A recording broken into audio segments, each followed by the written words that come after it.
then the next big thing is the introduction of our speakers. This is Brigadier General Blaine Holt, and he's with the United States Air Force, and he's going to be speaking to us about the Convention of States proposed by Texas Governor Greg Abbott, and that's in his Texan plan, I believe. So I'd like to turn the program over to him. Let's give him a big hand.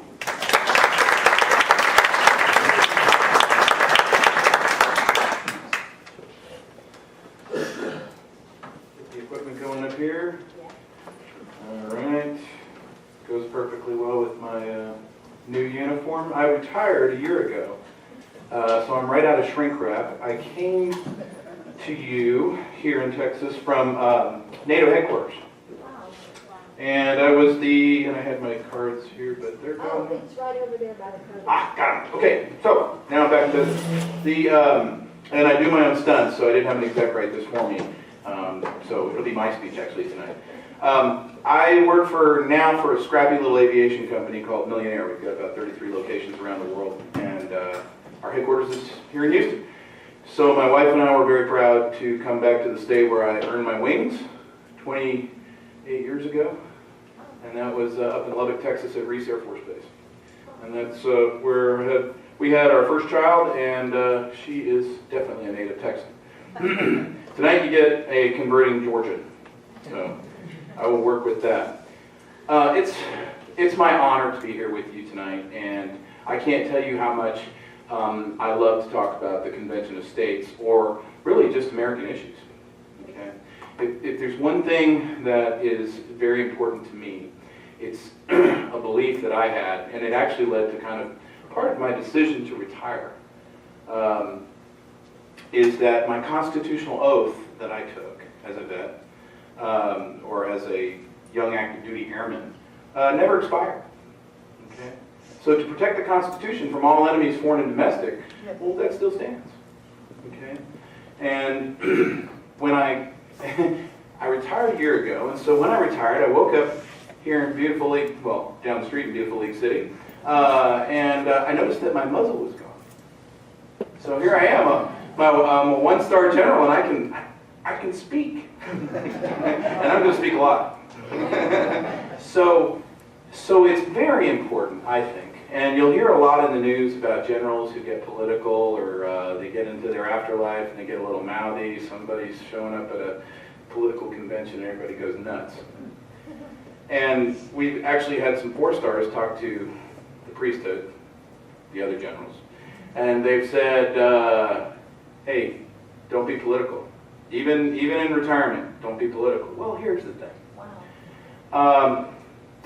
If we spent 30 years protecting the democracy, should be able to participate in it. Yes. And when it comes to the Constitution, the oath doesn't expire. It's still valid, right? So I take that very seriously. And when I got here, I think, and it was part of my PTSD from working on Capitol Hill and the Pentagon and all those things, I started to get a little mouthy with my congressman on his Facebook, and it was just purely entertainment for me. He'd vote for the omnibus, I'd hold him to account. That's great, just great fun. And that was warming up, and then I found just through research about the Convention of States project and what that was. What a cool thing. I mean, because if you've already read the convention or the Constitution, you don't even need the training. You can just go, well, this is Article 5, we're going to get it on. This is good.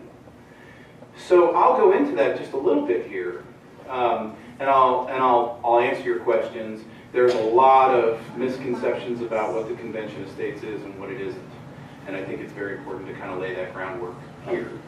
But the first thing I want to do is I want to take you to a very steamy, hot Philadelphia afternoon. It's 1787, and the Constitutional Convention has just completed. And a bald, kind of chubby fellow walks out, exhausted, and a lady asks him, Mr. Franklin, what kind of government do we have? Is it a republic or a monarchy? And he says, and most of you know this, it's a republic, if you can keep it. Okay? Now, that's really important, because think about where we are today. Think of all that's happened in our nation's history to get to where we're at right now. And I think most people agree that we're in this interesting spiral that just keeps getting to this place of crazy. And we really kind of lost our way from what the framers and the founders had so elegantly laid out. One of the outcomes of the election is a whole group of people, and it doesn't matter whether they're Democrat, Republican, purple, social, green, whatever, who cares? But the people who did not vote for him but voted for Hillary, they filed a few hurt feelings reports. They're sad. I think that there's safety pins going up on shoulders, which is really funny if you think of it. A diaper pin for a badge. Well, okay. So there's a lot of hurt feelings reports, and I jest about that, but hey, they're Americans too. They're participating in the democracy, and it really is okay under your First Amendment right to say we want to abolish the Electoral College because we didn't like the outcome. And it's like, well, get a better message, but don't mess with the Electoral College, because if we got rid of that, well, then all that would matter would be New York, LA, and DC. Now, what do those three cities have in common? They don't know anything about America. If you're in New York City, and I lived there a year, I did 1 year, hard time there. You have more in common with somebody walking the streets of London than you do with somebody in Omaha, Nebraska. I promise you that. I promise you that. Okay? And it doesn't mean they're not on our squad or on our team. It just means that we probably ought to be in a democracy where everybody's voice gets heard. And so that it gets to the elegance of the design of the Constitution. Now, today, we've got two constitutions, really. Okay? We've got a small, brilliant, divine providence, 7,700 words with all amendments document, right? And then we've got the 3,000-page monster book, because no book looks like it belongs in Washington, D.C. unless it's 3,000 or more pages, I can tell you that. And that is our original Constitution, and all the Supreme Court interpretations about what that document says. And believe it or not, some of those pages have nothing to do with the Constitution at all. But the framers, the way they set it up, was that was part of the checks and balances system. It's just that it's a little bit perverted now, and we've lost our way a little bit. Now, let's go through history really, really quickly. So the next day in 1787, no, we're going to blast forward. I think it's really amazing when you take a look at different elements in our history where we exhibit constitutional crises. Certainly Lincoln should be on your mind when we start to think about how do we keep the Union together with all this strife, okay? And there's some very interesting issues. But what we had there was a country that put itself back together again and only did it on one thing, that was the Constitution, okay? It's the only thing that put the country back together again. Okay, blast forward again. Now you've got Woodrow Wilson, who does the biggest power grab and overreach, and him and Colonel House just go flying right past the Constitution. And then we get really cool things like income tax and a whole lot of other stuff that we get to hang out with today. Okay? And he's also the first one to suggest that thanks for fighting World War I, we don't want to pay the vets now. That didn't work out. Thank goodness. So then you get to Franklin Delano Roosevelt, you have the New Deal, you have we're going to stack the courts, so I'll just get more judges, we'll do it that way. And then there's this brilliant moment where very prescient President Eisenhower comes out, and he's just about to leave office, and he warns us. He warns us about Washington, D.C., but he was very narrow in his remarks. Okay, in his remarks, he said, beware the military-industrial complex. Now, this is an Air Force general telling you that's one of the most important things any president ever said in American history. Okay? He was warning us. Same impact as Paul Revere, quite frankly. Okay? One of Delano to it, I see. The reason that is because, and he was very short-sighted. The president was just, he shot under the target. Because we do have a military-industrial complex. When you live in a nation where a fighter jet is going to cost you $200 million per tail, per unit, possibly $1 trillion for the whole program, that's a complex. Okay? But the problem's far greater than that. And the problem is that every one of the agencies that has just grown up over our history like mushrooms to answer something, probably with good intent, maybe, has an industrial complex behind it. You've got the State Department industrial complex. You've got the Homeland Security Department industrial complex. You've got, they all have chains. And guess where those folks live every day? They are on K Street. There's nothing in the Constitution that talks about the K Street branch of government, right? We are a government of the people, by the people, for the people, not of the lobbyists, for the lobbyists, by the lobbyists, right? And it's said often that, well, you're going to knock out the First Amendment. You're going to take away their right to speak through money. It's like, well, hold on. There's a really cool thing coming. There's a way to get at this unholy trinity, which is Congress, all these industrial bases, and the K Street. Because those three things are together and bound up. We don't get represented. We're no longer represented in Congress. In limited amounts we are. But quite frankly, you could be the most noble person heading off to Washington to go deal with things as the freshman congressman, and you are going to be mowed down like a buzzsaw. In most cases. Why? Because you're going to get hit with a wall of money. And the wall of money is going to go, hey, how hard was it to scrape together that coin to run in your district? Congratulations, you got over the incumbent wall, but don't you want to stay? So we have some interest. We'll just write you a check on that campaign the next time. Okay? And it doesn't happen for every congressman that way. I have very dear friends with a congressman from Georgia who, the people never knew this, he didn't have an apartment in D.C. at all. He slept 4 days a week in his office in the Rayburn building. And I was like, wow. Did you get a shower downstairs? We have great people in Washington serving. But we have systems that are defeating their noble efforts every day. And I will tell you that I believe this. And I believe this because I have had to sit as a one-star general in a room much smaller than this, filled with 20-something staffers who were just taking me to task over the replacement of a military hospital for our troops that I was building as the logistician of the European Command because they just couldn't see the purpose. And when you have a system set up like that, that really, I'm sitting with these folks and I can't even get to the members. Something's gone a little wacky. So I want to suggest something to you. A lot of people, when they say things that we don't want convention of states because the Constitution's fine, everything's great, will step outside the door and ask yourself if that's really true. That's one. Two, if any of you haven't been to Washington, D.C., your nation's capital, I suggest you go. And go hang out at the monuments a little bit. But then go see your representative. Go sit down with your representative staffers. Have them explain it to you and ask a lot of questions. Now, if you get into some moments of lucidity, if you're so lucky to even talk to a staffer, ask yourself how it's running. I'm going to suggest to you tonight that Washington, D.C. has no power to fix Washington, D.C. and won't. Willfully won't do it.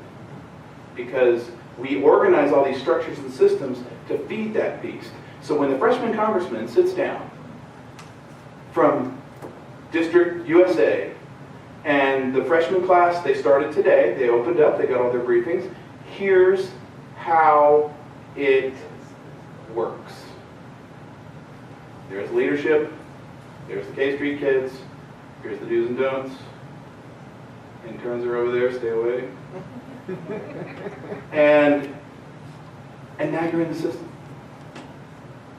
Now you're in the system. Many of them were staffers before, so they know the system even better. Why are we trying to keep this system alive? We're the life support for this system. Okay? So what I'm going to tell you is that there's really only one way. If DC can't fix DC, there's really only one way.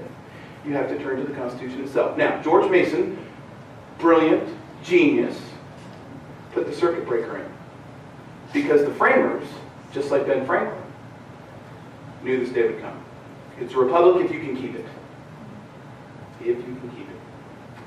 So George Mason, through Article 5, put in, this is the procedures to suggest and ratify amendments to the Constitution. There is an oft forgotten way, and that is to hold a convention of states. 2/3 of the states have to call for a convention of states on an agreed-to agenda. And then if 3/4 of the states ratify that at the convention, that's law of the land. DC, whew, right around. Right around. You guys don't matter. Here's your new deal. Okay. So I want to go right now back to Benjamin Franklin talking with that woman on the steps of Independence Hall in 1787. What was he doing? That was the Constitutional Convention. It was not a convention of states. And what so often happens today when we talk about Article 5, invoking it and calling it a convention of states, people will come up and fearfully will say, you're not going to have a constitutional convention, it's a free-for-all. You open up the entire document. We'll have no constitution. That's what will happen next, because before you know it, we're going to have unicorns and rainbows and that thing, and a whole lot of people with safety pins. Okay? That's crazy. That's not what a convention of states is. I wouldn't support that. If that's what it was, I wouldn't support that, because I am under oath to protect the Constitution against all enemies, foreign and domestic. Okay? So I don't want a free-for-all. It's not good for our country. I will tell you, and here's a political thing I'll say, because I usually don't. Based on the politics in the world, I really feel like we dodged a big bullet the other night. And I'm not just talking about the domestic agenda. I'm talking about, I have dealt most of my career in foreign policy affairs. The wolves are at the door. And I kind of feel like we really missed kind of the big one. And in case you don't know, I'm a historian, and this is really like 1937, and the military's kind of on hard times. So it's not really a good time to have a big damn war. I don't think it's been a good time to have a big damn war for the last 20 years, quite frankly. But I digress. What I'm getting at is an agreed-to agenda, okay? And this is where it's going to get really crazy really quick, because I'm in a Republican hall right now, all right? A convention of states, given the way the Convention of States Project is approaching this, and Governor Abbott, who I'm extremely proud of. I am very proud to call my home Texas because of his leadership in this. He's written the Texas plan. You can get right online and download the Texas plan for PDF. But do you remember the formation of the Constitution and certain states' proposed plans? The Connecticut plan being one of them. Now we have the Texas plan. The Texas plan kind of follows what this convention of states would be from an agenda standpoint. And the elements that you're going to find in there are term limits. No more professional politicians. Now, we can have a big damn argument about what that means. I'm draconian about that. Okay, I'm really tough on that one. I'm 2 for Congress, 1 for Senate, no pensions. Get into the movie with government service and what that really looks like. Okay, balanced budget amendment. Okay, we need to get our books in order. We've signed our great-great-grandkids up for debt in the last 8 years. Okay. Limitations on the scope and power of the federal government. Now, how does that come? Remember that 3,000-page book? Well, 3/4 of the states would have the ability to come together and go, no, Supreme Court, you don't get to make a ruling about Obamacare one way or the other, and we take that away from you. Because we don't find that being in the Constitution. All right. Now, that's what it is. That's very important, because I didn't talk about any red meat issues in the national debate. I didn't talk about you can marry a giraffe. I didn't talk about you can right to life. I didn't talk about any of that nonsense, because this is what they do to pit us against our own American brothers and sisters. This is what we're being manipulated. Okay? Those are very good arguments. Those are great debates. I feel very strongly about those issues, but we have a country to save. Okay? And again, I think that we elected a president who's going to get after those issues in the right way. He certainly came out on abortion the right way from my aspect. But the point is we have a constitution to protect, and that's what underpins our country. Okay? And so what I'm gonna suggest to you is let's do the math. 34 states have to call a convention of states. Now, we're very blessed because now we have 34 governors that are Republican in the country. Wow, magic number, this is gonna be easy. No, it's not. Not all the Republican governors really act Republican. I will tell you that. And another problem is look, it's just gonna be a debate. So getting the 34 states means that you're going to actually have to woo the left side as well. And that's okay. I recruit liberals to the Convention of States all the time. Because you just go in and you go, well, what do you think about DC? Especially since their election didn't go so well. Washington's corrupt. Great. We're on the right track. We've got no voice. Bring it. They're going to get away with murder. I know. But as a businessman now in Texas, I really like 15% corporate income tax that's coming to my company. So what I'm saying is we have to come together as Americans first and save our Constitution. And there is a role and a voice out there we'll still have our national debate.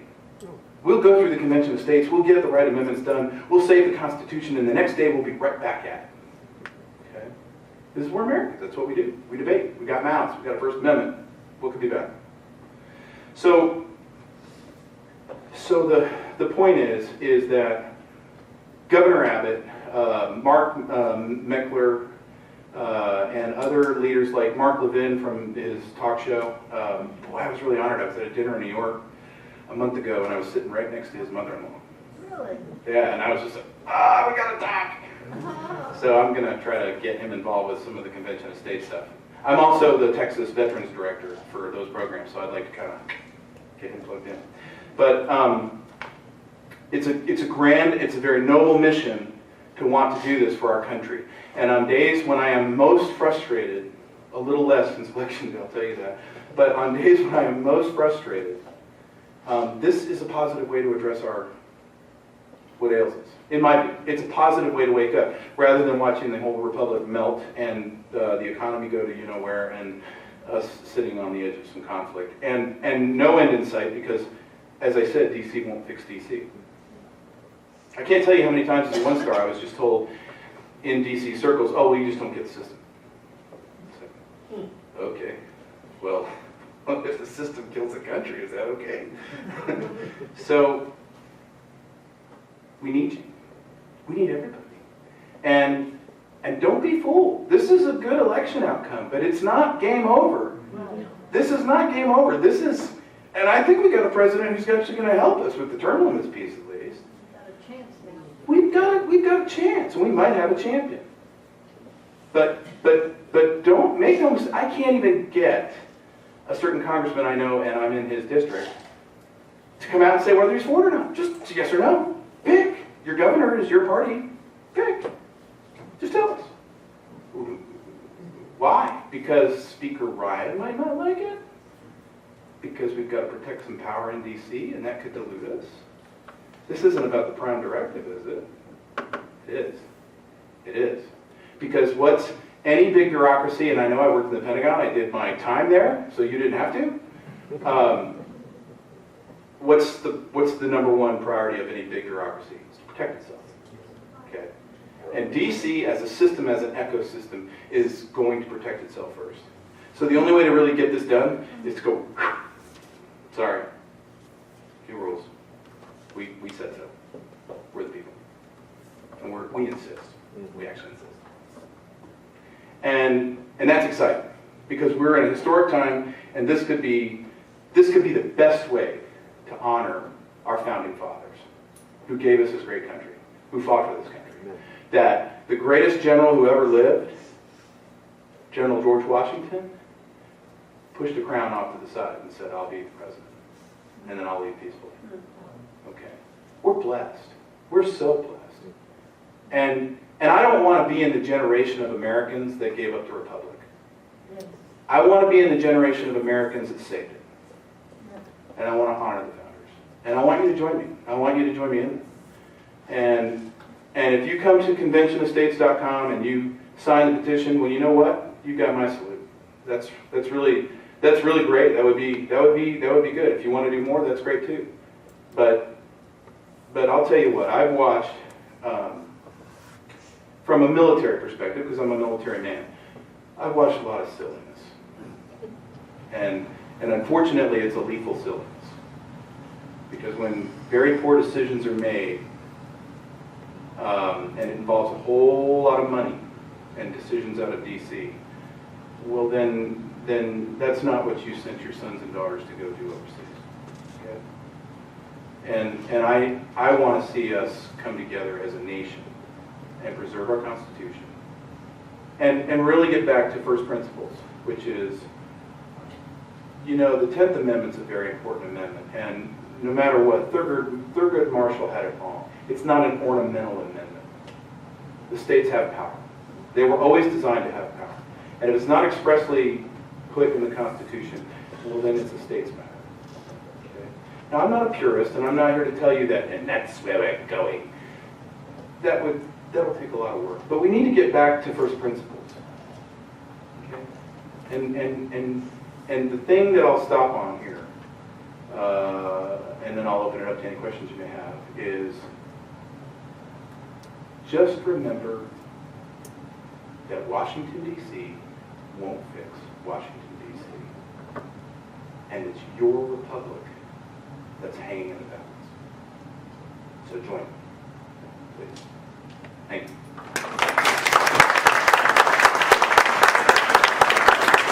Anybody have any questions?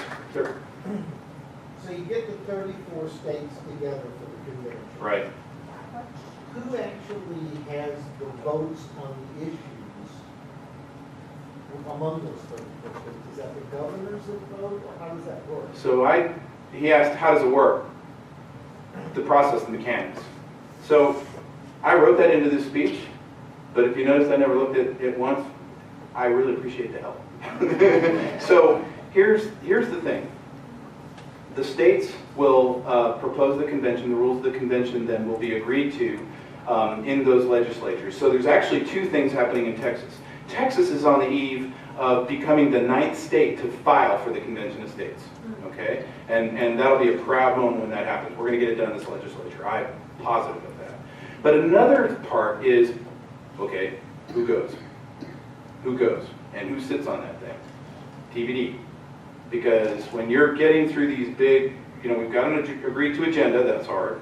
Now you've got 9 states in play, going to 27, I think, this legislature. And then we can get over the hump the next year. But all the legislatures have that work to do. Here's what should be really encouraging. We just had a Convention of States simulation. And it was done in Williamsburg, Virginia. And it was done about a month ago, 2 months ago, late September. And you can go on YouTube tonight and you can watch how that all went down. And you can go, oh, okay, it's play acting, you're all reenactors, okay, I used to play games. No.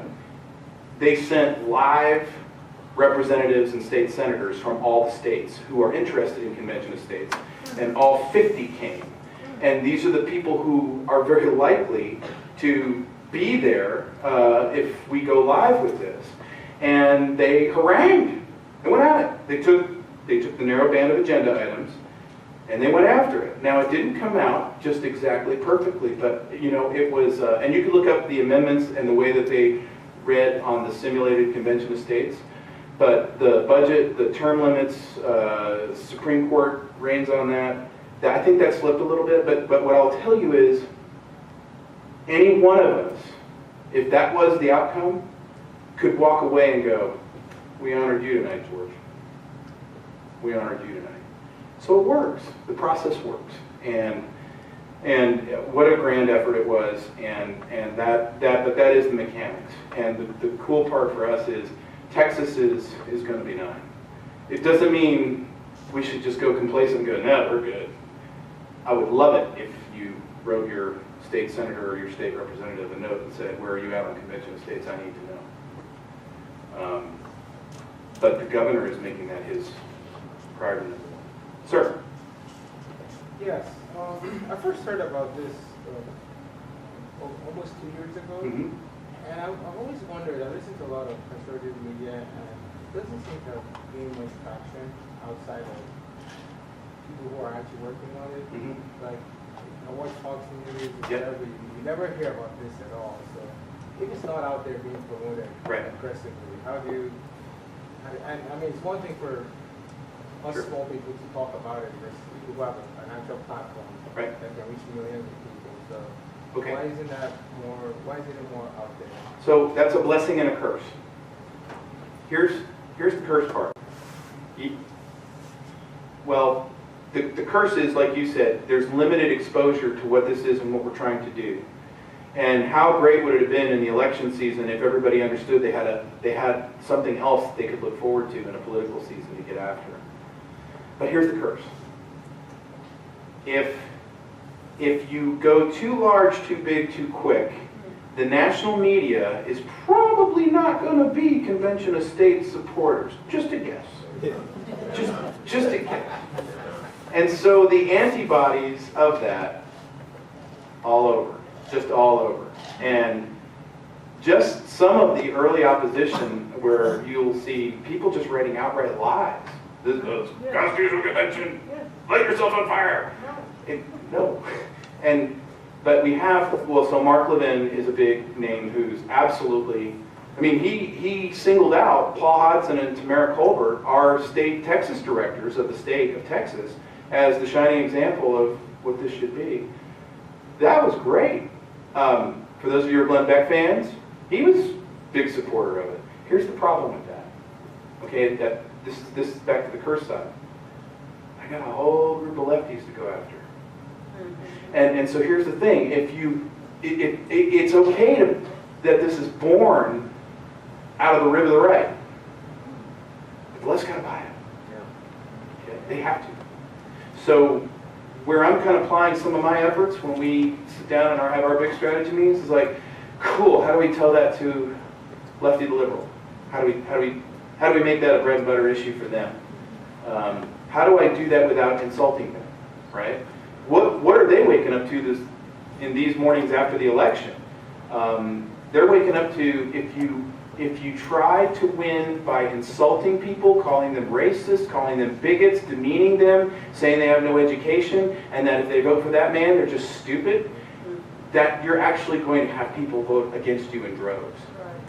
And if you didn't have the vote that voted against her, he doesn't win. Not with the national media sitting right there for it. So it's a classic strategy play. She blew it. Okay. And they're learning that, but we should learn that. And what we have to learn is that, hey, I come in peace. Okay, yeah, got it. Red state, we monopolize the whole thing. But let's give you something. And let's work together on this. Because I think we're all universally miffed and skeptical that our government really doesn't work here. Okay? Or for a few. So how do we do that? Well, there's a grassroots thing happening. How many volunteers do you think we have just in Texas? In 1 year, we went from 20,000 to 100,000. We passed 100,000 last month. And the biggest problem internally in the Convention of States is, we got to manage that. I have vets writing me all the time who are saying, put me in, coach, tell me what to do. I'm ready to go. I'm like, I got to look up where Plano is. All right, hold on. We're working on that. That's a good problem to have. We want that problem. We want that problem. Because there's some really top shelf people working on this. And there are top shelf people working on this, 80, 90, 100 hours a week. And you're like, wow, you're an Energizer Bunny. How do you get after it? Well, what keeps you going? Oh, I just read the history book. And I find out what other people sacrificed. And this is really not. But the stakes are the same, essentially. Right? So the media thing. There will be a time when it starts to catch some attention, and we're going to have to be ready to answer for that. We're going to have a strategy and a message. Because when the lights come on and Rachel Maddow's going after you, you better know what you do. Right?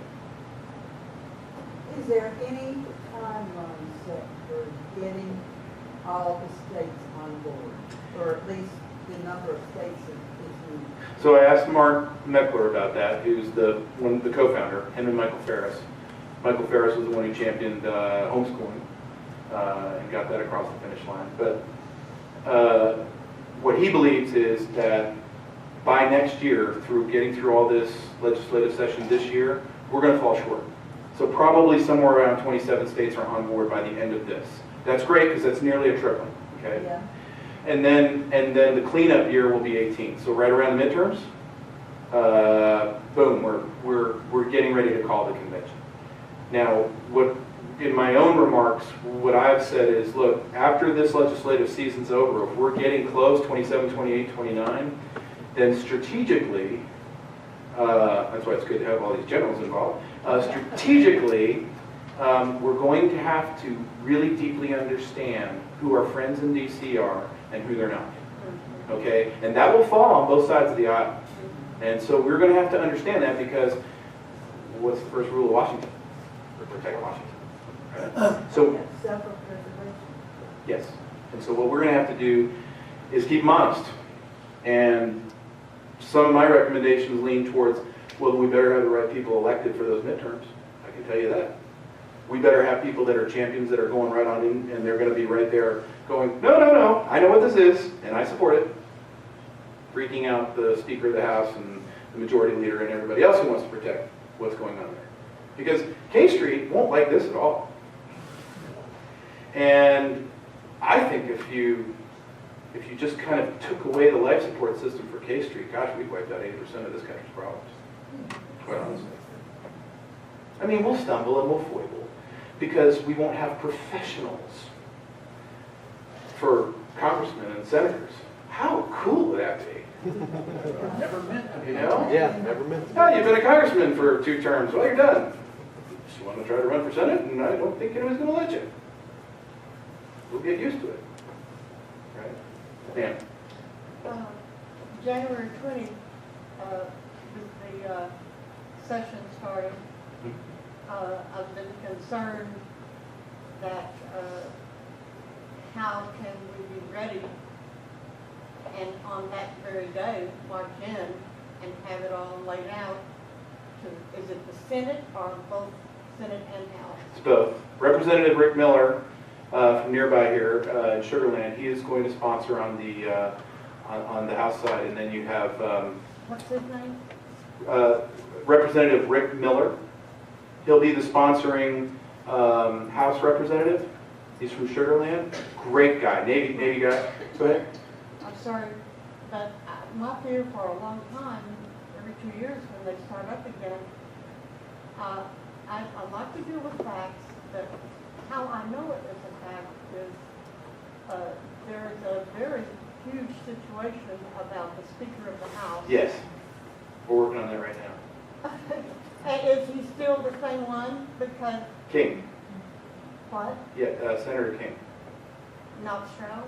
Oh no, Strauss is a different issue, Oh, but in committee we have King, and those two are centers of gravity that the governor's working himself. Strauss likes to block anything he calls controversial. Right. Well, there's It's just controversial himself. yeah. But see, that means really risk. So And, tactically, and these are tactics for the legislative season coming up. Tactically, I think that the plan that's ready to go for the legislature, getting this issue moved up to the front part rather than last year where it just hit the books on the last part, we're trying to get this the earliest law number that you possibly can. And Governor Abbott now, Governor Abbott got on board last January, and then the Texas plan comes out, and then read his book, it's amazing. And so he's got big biceps on this. And so Dan Haggard. he has declared he's on board. Absolutely, Lieutenant Governor has declared on board. So, and then on December 6th, Would he present the plan, Dan Haggard? no, I believe that's going to be Senator Birdwell. What? That'll be Senator Birdwell. Senator, Birdwell.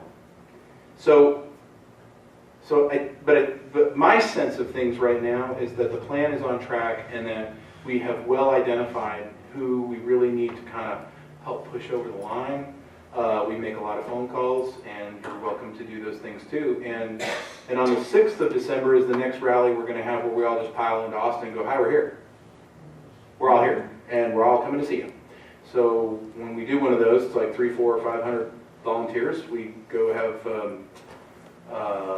breakfast at the Capitol Grill, I believe, and then we head on over to your favorite senator's door, and you knock on it and say, guess who I am? Along with 25 of your best friends. So again, in December, they're going back again? December 6th. What day? December 6th, the day before Pearl Harbor Day. I could have gone this last time, but on a bus from here. Right? Anyway, so will they have a bus? We're going to get arrangements out. We will.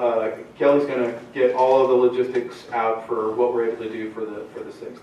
But again, it's another opportunity. And if all you can do tonight is just hit the petition thing, that'd be great too. Now, in our communication with each other, emails Mhm. that you all send to us, Mhm. is that our really the primary place where we're informed? Yes, and the convention is, when you sign up as a grassroots person for Convention of States, it's a really slick website, and the materials there are rich. Yeah, and there's a lot of information on that as well. Okay, I think last question, because I've overrun your meeting, and I'm very sorry. I just have one question on the website I looked at. It listed the bullet points, for the agenda items. Mhm. Is there going to be any changes to that, or is that set right now? Nope, that's the agenda. That's the agenda. 9 states. 9 states now, and All 9 states have the same. yes, and What we're does on it our say? way. And we're on our way to 34. What is this now? Is this the Texas plan he's talking about? No, that's not the Texas plan. That's actually the bullet points on the Convention of States website about the agreed to agenda. However, the thing about this is, when the states come together, it's not, that's where the debate happens, but that's where the debate happens around. So that's what makes it different from a constitutional convention. A constitutional convention, you can go, okay, that's null and void. Now, what do you want to do? No, that's not what this is. What this is if you're going to do a convention of states, you have to have an agenda. That's on there. These states have agreed that that's where we'll go on the conventionofstates.com website. And then like the Texas governor has issued his report about what he wants to see happen in the debate at the Convention of States. That's the Texas plan. And he'll propose that. And then they will have committees at the convention, and they will broker back and forth about what do those amendments really look like? What are they really going to happen? But they don't go beyond the agenda. They can't. And some points may get passed, some may not. Exactly. And when we had the simulation, a couple didn't make it through. So, sir. I'm sorry. Oh. No, please, go ahead. I'm sorry. I just feel like I have to say something. Now, we have 5 overreach items on this plan. Is it the 5 primarily that will go through? But other than that, being my age, I feel like we see the changes in a very real way, and what has happened to our children and grandchildren. Right. When we have something we all know is not the truth. Right. And separation of church and state. Right. It's got to be acknowledged here, and the fact is they have never had proof about evolution, which goes right up against the Bible. Sure. Now, also, and that babies have conception, and everyone knows these are facts, and yet it's carried on. I wish these are the things tearing down. You talk to your children and grandchildren and have a conversation, and they don't want to get into giving a benefit of the doubt. What you see, what you hear, that's enough. And that's not right. Our generation that we want to continue. Sure. But to answer your question, our national debate about those very important issues, ma'am, they'll go on. That debate won't end. But what Convention of States is aiming to do is to get some amendments actually in play. Not a symbolic movement, not a, well, it was the right moral argument. No, these are the things that we can achieve as a nation to secure and shore up the Constitution. And, you and, call it overreach. and then we will get back to the national debate. You know, America, get back to your regular scheduled program, but the Constitution's okay. So, sir. Yeah, I've taken a look at your Texas plan, it's rather lengthy. Yes, it is. It's a And- very big book. I've heard you mention three tonight, Mhm. 3 amendments Mhm. tonight here. Mhm. And you also talked about first principles, and you Right. talked about the Article 5. Yes. I'd like to draw your attention to another one, of what I consider first principles, and that's Article 4. Mhm. Article 4 guarantees to both the federal and states a Republican form of government. Mhm. And I bring that up because of the 3 that you mentioned tonight, I only see one of those that actually draws back towards a Republican form of government. Term limits, not really, and the other one Mhm. also. So, I'm concerned about the amendments. I don't really, what I've seen so far, and I listen to Mark Levin and all that, I've read Sure. his books and all that.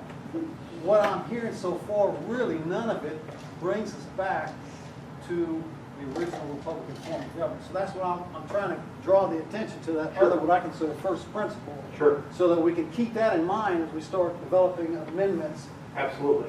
So join us. So join us, become active, and get your voice heard. I'm done And- with it. Right, okay, so then let's move towards that. But in this agenda, this narrow agenda for the Convention of States, there's an endless possibility of debates. And if you take a I'm look, not interested in endless possibilities of debates. well, but we're going to be in the boundaries of getting it right.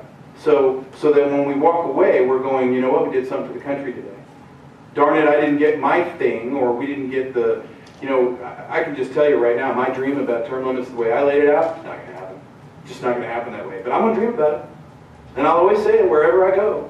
Shouldn't have professional politicians. But like you said, if you took the Mark Levin book and you said, well, there's Liberty Amendments, and he's got 11 amendments in there that he proposes. But then you've got Governor Abbott's plan, and he's got 9, and he's really light in there on term limits. And he's actually in a speech now. He's like, I didn't cover that enough in the Texas plan, and he backs that. But what you're getting is the sparks of debate. You're getting the data that's going to, and the other states. Louisiana's got a concept. Georgia's got a concept. They were the first one to file, and we'll come to this place. And my only advice, from a strategist view, to get something done, is to go. You're not going to do this from the right. You're going to do this with people you don't agree with on very fundamental things. One other thing I'd like to add. Yeah. There's people who have gone through history and nations throughout time Yep. that their biggest focus is on amending Right. those nations and those peoples of those nations. Mhm. So a flag goes up there too. Okay, you've got 2 things you can work from. You've got an Article 4 demanding a Republican form of government to Mhm. federal and states, Mhm. and you've got a process for amending. Mhm. Now, I don't want to, there's some people, these are bad habits, trying to go through nations and history, amending things. And it's like a child, you know, you got to rein them back, Mhm. okay? So I want to draw that attention, bring that into this process, this Article 4, demanding a Republican form of government to the states and the federal government. No argument here. No argument here. I'll get off the stage with this. I was a military fellow at the Council on Foreign Relations. I know, shadow government, the cabal, but it was a good year. It was an intellectual candy store, and I enjoyed it. It's a bucket story I'm going to tell my grandkids. But the night's coming, and we could have all left, but instead there's the night meeting, which is the quarterly worldwide economic outlook. And all the fancy bankers are in there, and I think this time we had, I'm sure, a favorite in here, Alan Greenspan. And they're talking about the prospects of quantitative easing 2 coming up. Okay, so this is a few years ago. And I'm sitting, okay, and they're talking about the United States currency as the world reserve currency, and that we should probably get used to the idea that that's going to change in the next 10 years, okay? Because globalism is here. And I'm sitting right behind a guy you might have heard of. His name is George Soros. And next to me is George Soros's. One of his hedge fund guys, a little younger than me, and now he's his Open Society Institute guy. So I'm sitting here with Darth Vader, and I've got the evil Sith Lord right next to me, right? But I can talk to him. Nobody talks to Vader. So up on the stage they go, yeah, and the world's reserve currency, if we're able to maintain it in the United States, it'll be because of this quantitative easing thing.